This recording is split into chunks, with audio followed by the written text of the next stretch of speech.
سامعین ناظرین، infection control society آپ کی صحت کے لیے، آپ کی آگاہی کے لیے، آپ کو بیماریوں سے بچانے کے لیے مضامین آپ کی سماعت کے لیے پیش کرتی ہے۔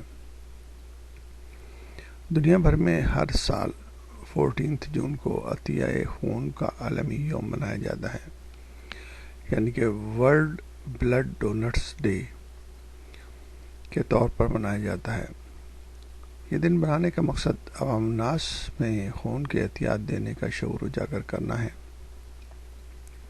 تاکہ انتقال خون یا بلڈ ٹرانسفیوژن کسی مریض کے لیے زندگی کی نوید ثابت ہو سکے۔ جب کوئی فرد کسی بھی مرض میں مبتلا ہو کر دوسرے فرد کے خون کا محتاج ہو جاتا ہے، تو ایسے میں آپ کو یہ عطیہ اس مریض کی زندگی کو راہ پر گامزن کر سکتا ہے۔ واضح رہے کہ ہر برس یہ دن ایک نئے سلوگن کے ساتھ منایا جاتا ہے۔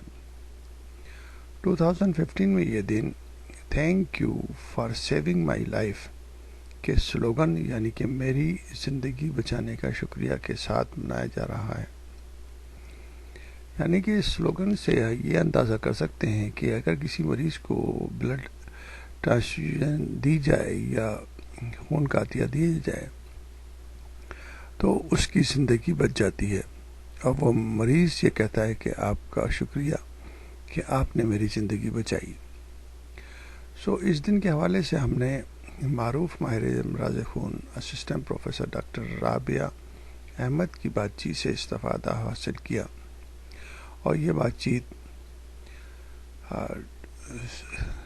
سنڈے میگزین جنگ کے اخبار میں شائع ہوئی۔